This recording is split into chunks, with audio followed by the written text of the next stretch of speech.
हरे कृष्णा। मैं भागवत दास आप सभी भक्तों का स्वागत करता हूँ मेरे इस वीडियो सेशन में। तो आज का जो विषय है वो बहुत ही इम्पोर्टेंट है और वो विषय है भगवान का रोल। हमारे जीवन में भगवान का क्या रोल है, भगवान का क्या इम्पोर्टेंस है हमारे जीवन में। तो इस चीज़ को हम समझने के लिए थोड़ा सा दो चार एग्जाम्पल हम लेंगे, जिससे कि हम इस चीज़ को आसानी से समझ पाए, हमें ज़्यादा जो टॉपिक है वो ज़्यादा कॉम्प्लिकेटेड नहीं लगे। तो आप सभी जानते होंगे, कार सबने देखा है, जो चार चक्का गाड़ी होता है, कार हो गया या दूसरा बस हो गया, हर किसी ने देखा है। तो नॉर्मली उसको फोर व्हीलर कहा जाता है। अगर किसी से पूछेंगे कि फोर व्हीलर गाड़ी में कितना चक्का होता है, हर कोई बोलेगा चार। लेकिन एक्चुअली ऐसा है, उसमें चार नहीं, उसमें पाँच चक्का होता है। अब ये थोड़ा सा अटपटा लग सकता है कि चार चक्का गाड़ी में जिसका नाम ही चार चक्का, उसमें कैसे पाँच चक्का आ गया, ये पाँचवा चक्का कौन है, कहाँ से आया। एक्चुअली पाँचवा चक्का जो है वो कहीं से आया नहीं है, वो गाड़ी में ही है, लेकिन हम लोग उसको इग्नोर कर देते हैं और उसे कहते हैं स्टीयरिंग व्हील। जैसे फोर व्हीलर गाड़ी में फिफ्थ जो व्हील होता है वो स्टीयरिंग व्हील होता है, जिस पे पूरा कंट्रोल होता है ना। इसी तरह हमारे जीवन में भगवान है जिसको हम इग्नोर करते हैं। क्या क्या नुकसान होता है उसका वो हम बताते हैं। जैसे मान लीजिए कोई गाड़ी में स्टीयरिंग व्हील नहीं है तो क्या होगा, अगर वो स्टीयरिंग व्हील ख़राब भी हो गया, नहीं है तो गाड़ी चलेगा नहीं, पहली बात। इसीलिए हमारा जीवन चल रहा है, मतलब भगवान है तभी हमारा जीवन चल रहा है। लेकिन अगर जैसे मान लीजिए ख़राब है वो, है ना, तो कैसे गाड़ी चलेगा, कभी इधर टकराएगा कभी उधर टकराएगा, ऐसे ऐसे ऐसे चलेगा, एक्सीडेंट हो जाएगा, पेड़ से टकरा जाएगा और अल्टीमेटली जाकर खाई में गिर जाएगा। दिशाहीन, जिसे बोलते हैं दिशाहीन राइडिंग या ड्राइविंग। हमारा जीवन भी बिल्कुल वैसा ही है। भगवान के बिना हमारा जीवन भी दिशाहीन है। हमें ये नहीं समझ आता हम किस तरफ चले, क्या करें क्या ना करें, अच्छा बुरा का फ़र्क, उचित अनुचित में अंतर करना हमको पता नहीं चल पाता। क्योंकि हम लोग गॉडलेस हो चुके हैं, हमको भगवान के बारे में नहीं पता है। और ये खास करके जो यंगर जनरेशन है, जो युवा पीढ़ी है, उनमें ज़्यादातर ये प्रॉब्लम होते हैं कि उनको पता नहीं चल पाता कि लाइफ में क्या डिसीजन लेने हैं, क्या डिसीजन नहीं लेने, क्या करने से उनकी ज़िंदगी में अच्छा होगा, क्या करने से बुरा होगा, है ना। इसीलिए वो कुछ भी कर लेते हैं। इसीलिए एक्सपीरियंस बहुत मैटर करता है और भगवान का जो भाव है वो बहुत मैटर करता है, भगवान का साथ बहुत मैटर करता है। फिफ्थ व्हील की तरह, जैसे भी स्टीयरिंग व्हील दिशा देता है गाड़ी को, एग्जैक्टली भगवान भी हमारे लाइफ में दिशा देते हैं, है ना। और इसीलिए हम देख पा रहे हैं सोसाइटी में आजकल इतना सारा जो बहुत सारा क्राइम वगैरह हो रहे हैं, लोगों को अंदर दया नहीं है, क्राइम करते हैं लोग, है ना। न्यूज़ में हर एक दिन आते रहते हैं। ये सब इसीलिए क्योंकि अंदर जो उनका जो भावना है वो गलत तरीके से मतलब बैठ गया, गलत गलत भावनाएं बैठ गया मन में। अगर आप भगवान को नहीं मानेंगे तो फिर आप क्या, आप मतलब आपके जो चिंताधारा वो बहुत ही नेगेटिव हो जाएगा, है ना। आप किसी को रिस्पेक्ट नहीं करेंगे। और क्या का मेन प्रॉब्लम है थोड़ा मोटा मोटा बता देता हूँ। जैसे डिप्रेशन, भगवान को अगर नहीं मानेंगे तो आपको बहुत ज़्यादा डिप्रेशन होने लगेगा, है ना। क्योंकि आप बहुत चिंता करने लगेंगे। जैसे एक छोटा बच्चा होता है, वो कभी चिंतित नहीं होता, क्योंकि उसको पता है उसके ऊपर उसका बाप है, कुछ भी होगा उसका बाप संभाल लेगा, है ना। हम बोलते ना तेरा भाई संभाल लेगा, है ना। तो बच्चे को पता होता है कि उसका बाप संभाल लेगा कुछ भी होगा तो।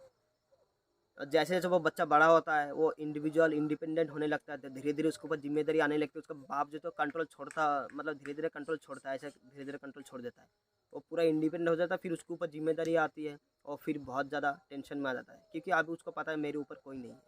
इसी तरह अगर हम भगवान को मानेंगे, हम भगवान पर भरोसा करेंगे, तो हमारा टेंशन ख़त्म हो जाएगा।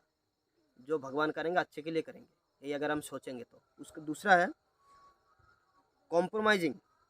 आजकल जो युवा पीढ़ी है कॉम्प्रोमाइजिंग नेचर नहीं है, जिनमें थोड़ी थोड़ी बातों में रोडेज हो जाता है, मर्डर हो जाता है ना। समझौता नहीं करना चाहते, जो कह दिया तो कह दिया, बस आगे कुछ नहीं। उसके बाद पेशेंस, धैर्य नहीं है, वेट नहीं करना चाहते। किसी भी चीज़ के लिए पेशेंस बहुत ज़रूरी होता है ना।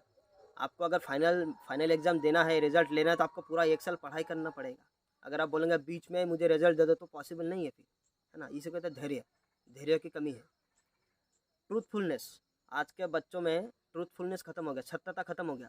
हर कोई झूठ पे झूठ बोले जा रहा है ना। झूठ बोलते हैं और फिर बोलते हैं कि झूठ तो चलता है ना। लेकिन कभी कभी चलता है, हमेशा नहीं चलता, ये चीज़ पता होना चाहिए। उसके बाद है टॉलरेंस, सहनशीलता नहीं है। ये बहुत बहुत बड़ी चीज़ है। सहनशीलता जो होता है, सहन करने की शक्ति बहुत बहुत ज़रूरी है। किसी भी क्षेत्र में मानसिक सहनशीलता के साथ साथ शारीरिक सहनशीलता भी ज़रूरी है। थोड़ा सा गर्मी में एसी चाहिए, फ़ैन चाहिए, थोड़ा सा कुछ हो गया तो हम मारने काटने पे चले आते हैं, है ना। सहनशीलता की कमी बहुत ज़्यादा है।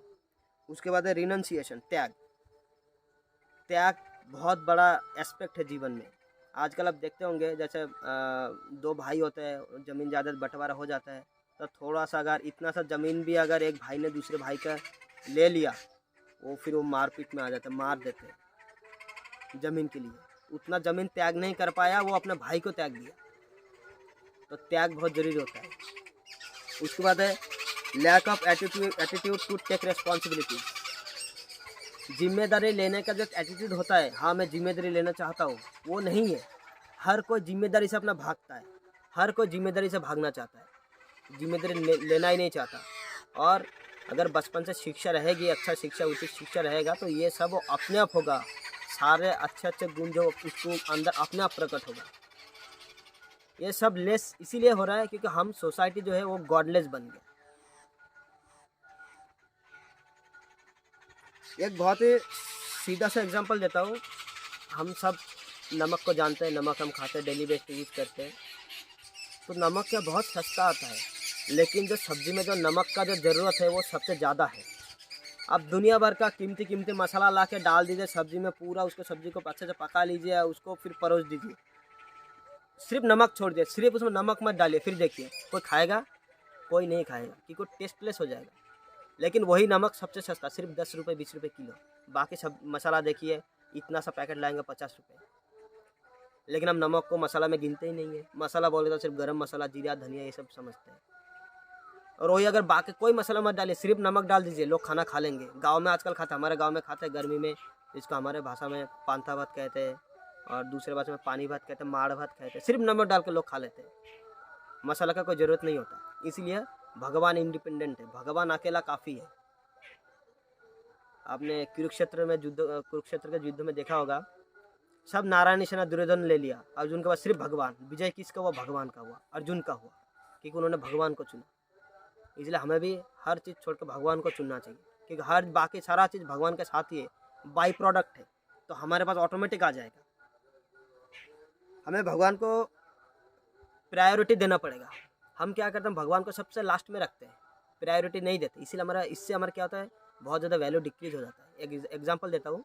ऐसे मान लीजिए 1 लाख अगर नंबर में सोचिए, 1 के बाद 5 जीरो लगा दो तो 1 लाख बनता है ना। तो यहाँ पे जो 1 है वो है भगवान, और बाकी जो 0 0 है वो हमारा बाकी ज़िंदगी है, जिसमें फैमिली लाइफ हो गया, बच्चों की पढ़ाई हो गया, बैंक बैलेंस हो गया, सब चीज़ें। भगवान को 1 नंबर पर रखेंगे तो बाकी जीरो का वैल्यू है ना। 1 लाख बना, वही आप 1 जीरो उठा के पहले ला दीजिए, भगवान का थोड़ा सा एक जो है नंबर पीछे कर दीजिए, क्या बन जाएगा सीधा? जो भगवान से पहले जो जीरो चला गया, 1 से पहले जो जीरो था, उसका वैल्यू खत्म हो गया, यानी आपको 1 लाख से सीधा 10,000 पे आ गया। फिर दूसरा उठा के जीरो डाल दीजिए, 1,000 हो गया। फिर तीसरा उठा के डाल दीजिए, 100 हो गया। जैसे जैसे भगवान के प्रायोरिटी को खत्म करें, प्राथमिकता जो कम कर रहे, वैसे वैसे आपका वैल्यू कम हो रहा है। फिर 1 जीरो उठा के फिर डाल दीजिए, फिर कितना बन गया? 10 बन गया। फिर 1 उठा के डाल दीजिए, 1 रहेगा, सिर्फ 1 रह गया, है ना। उसके बाद आप उस 1 को भी हटा देंगे, फिर आपका वैल्यू क्या रह जाएगा? 0, सिर्फ 0 रह जाएगा वैल्यू।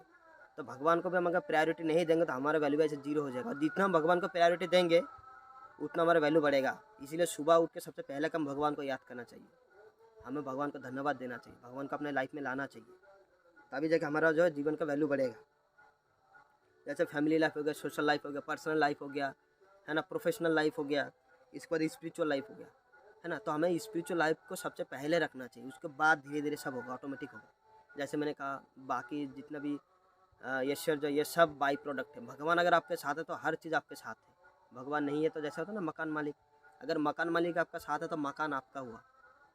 मकान मालिक अगर आपका बाप है तो फिर मकान आपका हुआ, मकान के अंदर का सारा सामान आपका हुआ।